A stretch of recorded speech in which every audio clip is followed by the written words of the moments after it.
Movie के शुरू में हम एक मिडिल एज्ड कपल को देख पाते हैं। हस्बैंड का नाम है एड और वाइफ का नाम है कॉनी। ये दोनों उनके 8 साल का बेटा चार्ली को लेकर सिटी से थोड़ी दूर सबर्ब पे रहते हैं। उनकी शादी को 11 ईयर्स हो चुके हैं, फिर भी ये दोनों रिसेंटली मैरिड कपल की तरह रोमांस करते हैं। एड की एक ट्रकिंग कंपनी है, वो उसका ओनर है, और कॉनी चैरिटेबल फंड इवेंट्स करती है, इसलिए उसका न्यूयॉर्क सिटी में आना जाना लगा ही रहता है। आज का वेदर बहुत ही खराब है, तेज हवा चल रही है, फिर भी एड ऑफिस और चार्ली स्कूल जाता है।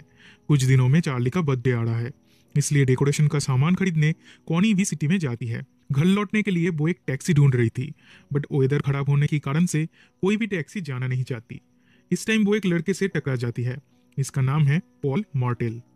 कॉनी को चोट लगती है और इन दोनों का सामान भी बिखर जाता है। वो एक दूसरे को हेल्प करते हैं। कॉनी के पैर से खून निकल रहा है देखकर पॉल उसे उसके घर में ले जाता है। पॉल एक बुक डीलर है, इसलिए उसके पास बहुत सारी बुक्स है। वॉशरूम जाके कॉनी उसका फर्स्ट एड करती है। पॉल उसके लिए चाय बनाता है। कॉनी लेट हो चुकी है, इसलिए वो अपने बेटे को कॉल करती है, और तभी पॉल अचानक से उसके पास आके उसके पैर में आइस लगाने लगता है। वो बहुत हैंडसम है, नेचुरली कॉनी उसकी तरफ अट्रैक्ट होती है, पर उसे डर भी लगता है कि कुछ गलत ना हो जाए, तो वो वहां से जाने लगती है। तब पॉल कहता है, जाने से पहले एक बुक ले जाओ। एक पर्टिकुलर बुक वो उसे गिफ्ट करता है। कॉनी घर वापस आती है। कुछ देर में एड भी घर आता है। वो उसके पैर में चोट को देखता है। कॉनी उसे सब कुछ बताती है। देन एड मजाक में पूछता है, क्या वो लड़का हैंडसम था? कॉनी जवाब देती है, हाँ हैंडसम तो था। एड कहता है, उसे एक वाइन भेज दो, पर थोड़ी सस्ती वाली भेजना। एड ने एक नया वीडियो कैमरा खरीदा है, वो उससे थोड़ा वीडियो शूट करता है। देन ये दोनों इंटीमेट होते हैं। अगले दिन वो उस बुक को पढ़ रही थी, तब उसमें से उसे पॉल का फोन नंबर मिलता है। दिन जब वो सिटी में आती है, तब वो उसे कॉल करके पूछती है, तुम्हारा एग्जैक्ट एड्रेस क्या है? मैं तुम्हें कुछ गिफ्ट्स भेजना चाहती हूँ। पॉल कहता है, एक काम करो, तुम अभी मेरे घर पे चली आओ। कॉनी उसके घर तो जाती है, पर आज वो थोड़ी जल्दी में है। फिर भी पॉल उसे रुकने के लिए कहता है और उसके लिए कॉफी बनाता है। उसके पास एक बुक थी जो ब्रेल लैंग्वेज में लिखी थी। कॉनी को यह पढ़ना नहीं आता, तो पॉल उसके हाथ पकड़कर उसे फील करवाता है और इसका मीनिंग भी बताता है। वो कॉनी के करीब आने की कोशिश करता है। तब कॉनी को लगता है ये जो हो रहा है ये सब कुछ गलत है, और वो वहां से निकल जाती है। एड से मिलने वो उसके ऑफिस जाती है। वो उसे एक स्वेटर गिफ्ट करती है। एड को ये बहुत पसंद आता है। दिन वो घर आके नोटिस करता है कॉनी आज खोई खोई सी है। उसका ध्यान आज एड पे नहीं है, वो कुछ और ही चीज के बारे में सोच रही है। अगले दिन वो खुद से ही पॉल से मिलने जाती है। वो म्यूजिक सुन रहा था। कॉनी को ये म्यूजिक पसंद आती है और ये दोनों डांस करने लगते हैं। फिर से पॉल उसके करीब जाने की कोशिश करता है। कॉनी को रियलाइज होता है ये गलत है और ये उसकी मिस्टेक थी। वो यहाँ से जाने लगती है। पॉल कहता है, सही और गलत बोल के कुछ नहीं होता, ये हम डिसाइड करते हैं क्या हमें करना है और क्या नहीं करना है। कॉनी कहती है, मुझे तुम्हारे साथ ये सब नहीं करना है। ये कह के वो निकल जाती है, पर अगले ही पल अपना कोट लेने वो वापस आती है। तब पॉल उसे हक करता है। कॉनी उसे रोकने की कोशिश करती है, पर फाइनली वो खुद को रोक नहीं पाती। ये दोनों इंटीमेट होते हैं। दिन घर लौटते टाइम उसे बहुत गिल्ट फील होता है। वो कभी भी एड को चीट करना नहीं चाहती थी, पर पॉल को देखकर वो खुद को रोक नहीं पाई। ऑफिस से घर लौटते टाइम एड उसके फ्रेंड से मिलता है। कॉनी ने एड से कहा था उसके फंड रेजर इवेंट के लिए वो इस फ्रेंड से मिलने वाली है।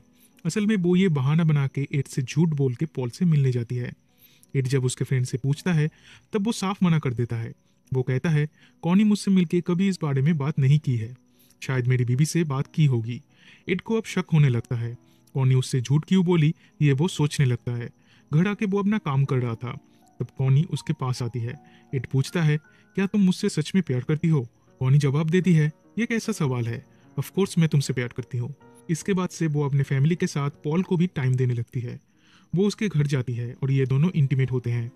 एक दिन कॉनी जब सो रही थी, पॉल उसके बॉडी में एक फ्लावर ड्रॉ करता है। देन ये दोनों रेस्टोरेंट में जाते हैं। उधर भी ये दोनों रोमांस कर रहे थे। इस टाइम एड का एक एम्प्लॉय उन्हें देख लेता है। वो भी यहाँ पे लंच करने आया था। घर जाके वो जब नहा रही थी, तब वो उस फ्लावर को देखती है, जल्दी से उसे मिटा देती है। एड आके उसे ज्वाइन करता है। वो उसके साथ इंटीमेट होना चाहता है, पर कॉनी को ये ऑकवर्ड लगता है। उसका मन नहीं है बोल के वो वहां से चली जाती है। अगले दिन एड कहता है, क्या आज तुम फ्री हो? दिन हम दोनों एक साथ लंच कर सकते हैं। पर कॉनी फ्री नहीं है। फेशियल करने उसे पार्लर जाना है, पहले से ही उसकी अपॉइंटमेंट है। एड और कुछ नहीं कहता, ऑफिस चला जाता है। दिन उस पार्लर में कॉल करके इंक्वायरी करता है, तो उसे पता चलता है कॉनी उधर नहीं है, उसकी कोई अपॉइंटमेंट नहीं है। दूसरी तरफ कॉनी पॉल से मिलने जा रही थी। ठीक उसके घर के बाहर उसे दो पुरानी फ्रेंड्स मिल जाती है। वो दोनों फोर्सफुली उसे एक कैफे में ले जाती है। वहां से वो पॉल को कॉल करके कहती है, मैं तुम्हारे घर के पास वाले कैफे में हूँ, मेरे साथ मेरी 2 फ्रेंड्स भी है। कुछ देर में ही पॉल वहां आ जाता है। वो ऐसा बिहेव करता है कि वो कॉनी को जानता तक नहीं। कॉनी टॉयलेट का बहाना बना के वॉशरूम जाती है। पॉल भी उसके पीछे जाता है और वॉशरूम में ही दोनों इंटीमेट होते हैं। दिन वो अपनी फ्रेंड्स को ज्वाइन करती है। इनमें से एक फ्रेंड पॉल को देखकर कहती है, काश ये मेरा बॉयफ्रेंड होता, इसके लिए तो मैं खुशी खुशी अपने हस्बैंड को धोखा दे देती। दूसरी फ्रेंड कहती है, इसका रिजल्ट अच्छा नहीं होता, जब तुम्हारे पति को पता चलता तब वो तुम्हें छोड़ देता। शुरू में ऐसा अफेयर करने में मजा तो आता है, पर इसका एंड बहुत ही बुरा होता है। कॉनी को भी रियलाइज होता है वो जो कर रही है वो गलत है। पॉल को पाने के लिए वो एड और चार्ली को खो नहीं सकती। अगले दिन वो पॉल से कहती है, अभी हम दोनों जिस सिचुएशन पे हैं, अगर अभी हम दोनों ब्रेकअप कर ले तो हमें ज्यादा प्रॉब्लम नहीं होगी। पॉल कहता है, मुझे प्रॉब्लम होगी, मैं तुम्हारे बिना नहीं रह सकता। ये कह के वो उसके कपड़े उतारने लगता है और ये दोनों फिर से इंटीमेट होते हैं। दूसरी तरफ एड उस एम्प्लॉय को जॉब से निकाल देता है क्योंकि वो दूसरी कंपनी से भी डील कर रहा था और इस बारे में उसने एड को कुछ नहीं बताया था। वो जल्दी ही इस कंपनी को छोड़कर दूसरी कंपनी में जाने वाला था। इससे पहले कि वो जॉब छोड़े, एड ही उसे निकाल देता है। एड को धोखेबाज इंसान बिल्कुल नहीं पसंद, वो सिर्फ लॉयल इंसानों को ही पसंद करता है। जाते जाते वो एम्प्लॉय कहता है, मुझे कुछ कहने से पहले तुम अपनी वाइफ को देखो, क्या वो तुम्हारे साथ लॉयल है? एड को ये बात स्ट्राइक करती है। तब वो एक डिटेक्टिव को हायर करता है कॉनी पे नजर रखने के लिए और अगले दिन बिजनेस के काम से शिकागो चला जाता है। कॉनी को इससे फायदा होता है। पूरा दिन वो पॉल के साथ रहती है। तब डिटेक्टिव इन दोनों की फोटोज खींच लेता है। कुछ देर बाद कॉनी को याद आता है आज उसे चार्ली को स्कूल से पिकअप करना है। वो भागते हुए स्कूल जाती है। उधर स्कूल खत्म होने के बाद चार्ली उसका वेट कर रहा था। कॉनी उससे माफी मांगती है और उसे घर ले आती है। पॉल को लेकर वो इतना बिजी हो गई है कि वो अपने बेटे को भी इग्नोर कर रही है। उसे बहुत गिल्ट फील होता है तो वो रोने लगती है। अगले दिन डिटेक्टिव एड को फोटोग्राफ्स देता है। पॉल का एड्रेस भी उसे देता है। देन कहता है, कॉनी ऑलमोस्ट एवरी डे उससे मिलने जाती है। लंच टाइम पे ये दोनों मिलते हैं और 2 से 3 घंटे एक साथ पॉल के घर पे ही रहते हैं। ये सब सुन के एड बहुत ही अपसेट हो जाता है। दूसरी तरफ कॉनी अब पॉल के साथ ब्रेकअप करना चाहती है। फेस टू फेस बात करने वो उससे मिलने जाती है, लेकिन उसके घर के पास वो उसे किसी दूसरी लड़की के साथ देख पाती है। उनका पीछा करते हुए वो एक बुक शॉप पे पहुंचती है और पॉल को पीटने लगती है। पॉल उसे संभाल लेता है। तब वो पूछती है, और कितनी लड़कियों से तुम्हारा रिलेशन है और कितनी गर्लफ्रेंड्स है? तो फिर मैं क्या हूँ? पॉल कहता है, ये लड़की सिर्फ मेरी फ्रेंड है। कॉनी उसके साथ ब्रेकअप करके जाने लगती है, पर पॉल उसे जाने नहीं देता। वो उसे जकड़ लेता है और दोनों फिर से इंटीमेट होते हैं। कुछ देर बाद एड उससे मिलने आता है। वो अपना इंट्रोडक्शन देता है। पॉल उसे ड्रिंक ऑफर करता है। एड पूछता है, तुम मेरी वाइफ से कैसे मिले? पॉल जवाब देता है, एक्सीडेंटली हम दोनों रोड पे मिले थे, उस दिन तेज हवा चल रही थी। एड को तब याद आता है इस लड़के के बारे में कॉनी उसे बताई थी। एड पूछता है, तुम दोनों हमेशा घर पे ही मिलते हो या फिर बाहर भी निकलते हो? पॉल कहता है, ये डिपेंड करता है, कभी कभी बाहर जाते हैं पर मैक्सिमम टाइम घर पे ही रहते हैं। एड पूछता है, क्या कॉनी को ये नेबरहुड पसंद है? देन पॉल कहता है, शायद उसे पसंद है क्योंकि वो कभी कंप्लेन नहीं की। शायद उसे सबर्ब से सिटी में रहना ज्यादा पसंद है। पॉल बहुत ही फ्रैंकली बात कर रहा था, जो देख के एड शॉक्ड हो जाता है।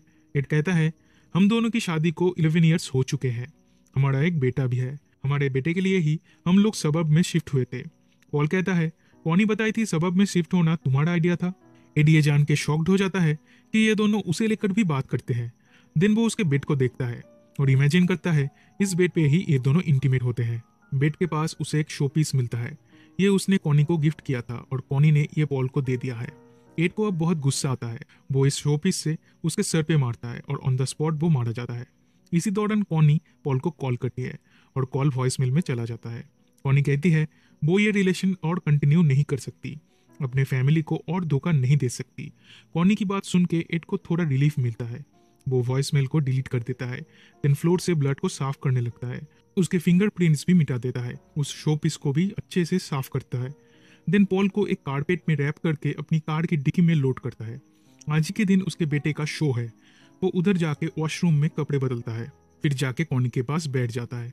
शो के बाद वो घर जा ही रहे थे तब एक दूसरी कार के साथ उनका एक्सीडेंट हो जाता है। एड की कार की डिक्की का लॉक टूट जाता है। वो ओपन हो जाती है। दूसरी कार का ओनर हेल्प करने आता है पर एड खुद से ही डिक्की को बंद कर लेता है। दिन आधी रात में डंप यार्ड जाकर पॉल की बॉडी को फेंक देता है। अगले सुबह वो कॉनी से पूछता है, क्या तुम सबर्ब में रहना पसंद करती हो? अगर तुम चाहो तो हम लोग फिर से सिटी में शिफ्ट हो सकते हैं। कॉनी कहती है, नहीं, उसे कहीं नहीं जाना, वो लोग इधर ही रहेंगे। फिर एक दिन 2 पुलिस ऑफिसर पॉल के बारे में इंक्वायरी करने आते हैं। कुछ दिनों से पॉल मिसिंग है। उसकी वाइफ को भी नहीं पता वो कहाँ पे है। उसके घर से उन्हें कॉनी का फोन नंबर और एड्रेस मिला है, इसलिए ये लोग यहाँ पे आए हैं। कॉनी को नहीं पता था पॉल मैरिड है। वो ये सुन के शॉक्ड होती है। देन कहती है पॉल एक बुक डीलर है, बुक्स खरीदने के लिए वो उससे मिली होगी, उसे ठीक से याद नहीं है। इसके अलावा पॉल के बारे में उसे और कुछ नहीं पता। फिर पुलिस के जाने के बाद पॉल ने उसे जो बुक दिया था उसे डस्टबिन में फेंक देती है। एड अपने फैमिली को लेकर लंच पे गया था। तब चार्ली उसे कहता है कल हमारे घर 2 पुलिस ऑफिसर्स आए थे। वो लोग क्यों आए थे पूछने पर कॉनी कहती है एक बुक डीलर है, मुझे उसका नाम तक याद नहीं, कुछ दिनों से वो मिसिंग है। शायद मैंने उससे एक बुक खरीदा था, इसलिए मेरा फोन नंबर और एड्रेस उसके पास था, तो उसके बारे में ही इंक्वायरी करने पुलिस ऑफिसर्स आए थे। एड मन ही मन स्माइल करता है और सोचता है कॉनी कितनी आसानी से झूठ बोल लेती है। देन उनके रिलेटिव्स उनसे मिलने आते हैं। कॉनी सबसे नॉर्मल बिहेव करती है, मानो कुछ हुआ ही नहीं हो। उधर डंपयार्ड में पॉल की बॉडी मिलती है। वो दोनों पुलिस ऑफिसर्स फिर से उनके घर आते हैं। वो कॉनी से पूछते हैं कि आप कभी पॉल के घर गई थी? कॉनी कहती है नहीं। ऑफिसर्स कहते हैं 4 वीक्स पहले अपने उसके घर के बाहर आपकी कार पार्क की थी, उसका पार्किंग टिकट है हमारे पास।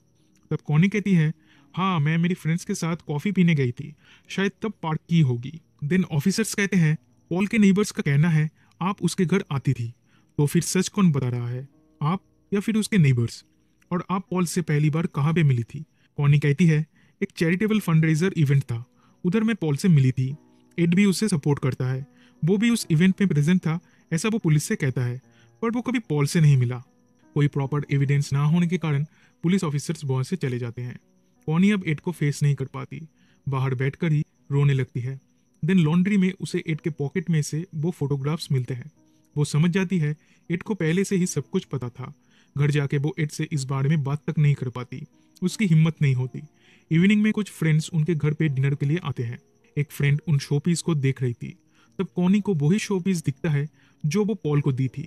ये शोपीस वापस आ गया है, इसका मतलब एड इसे वापस लाया है, और पॉल का मर्डर भी शायद एड ने ही किया होगा। एड और कॉनी एक दूसरे को देखते रहते हैं, पर कोई कुछ भी बोल नहीं पाते। रात में कॉनी उससे पूछती है क्या तुमने सच में एड का मर्डर किया है? एड अब गुस्से से उसे कन्फ्रंट करता है। वो कहता है हाँ, मैंने उसका मर्डर किया है, पर मैं उसे मारना नहीं चाहता था, मैं तो तुम्हें मारना चाहता था।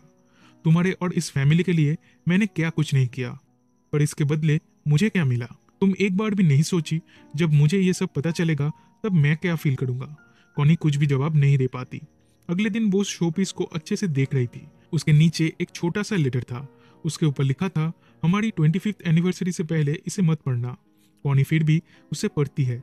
उसमें एक फोटो थी और उसके पीछे लिखा था to my beautiful wife, the best part of every day. एड उससे बहुत प्यार करता है, पर वो एड को चीट कर रही थी, ये सोच के उसे बहुत गिल्ट फील होने लगती है। पॉल और उसकी फोटोग्राफ्स वो जला देती है और सोचती है काश वो उस दिन उसके घर नहीं जाती। वो रो रही है देखकर एड उसके पास जाता है, उसे संभालता है और कहता है पुलिस के पास जाके वो सरेंडर कर देगा। कॉनी कहती है नहीं, पुलिस को कुछ नहीं पता, ना कोई और इसके बारे में जानता है, हम लोग इस मैटर में से जरूर निकल पाएंगे। फिर ये लोग एक ऑक्शन में जाते हैं। उस पार्टी में ये दोनों डांस भी करते हैं। घर लौटते टाइम कॉनी कहती है चलो हम लोग ये कंट्री छोड़कर भाग जाते हैं, सब कुछ बेच देते हैं, उससे हमें बहुत सारा पैसा मिलेगा। वो लेके मेक्सिको भाग जाते हैं। उधर हम अपना नाम बदल लेंगे, बीच के पास एक छोटा सा घर खरीदेंगे, चार्ली को कहेंगे ये एक एडवेंचर है, सब लोग तो ऐसा ही करते हैं। ये कह के वो रोने लगती है। एड उसे संभालता है। देन हम देख पाते हैं उनकी कार सिग्नल पे खड़ी है, रोड के एक साइड पे पुलिस स्टेशन है, और इसी के साथ ये मूवी यहीं पे खत्म हो जाती है। मूवी के एंड में क्या होता है डायरेक्टर वो हमें नहीं दिखाते, ये वो ऑडियंस के ऊपर छोड़ते हैं। आई थिंक एड ने सरेंडर कर दिया होगा, क्योंकि वो एक क्लियर थॉट रखने वाला इंसान है। उसे धोखेबाज इंसान नहीं पसंद है। वो चाहता है सब लोग उसके साथ लॉयल रहे, क्योंकि वो भी सबके साथ लॉयल रहता है। जब वो अपने एम्प्लॉय को इतनी छोटी सी बात के लिए फायर कर सकता है, तब कॉनी को तो वो जरूर छोड़ देगा।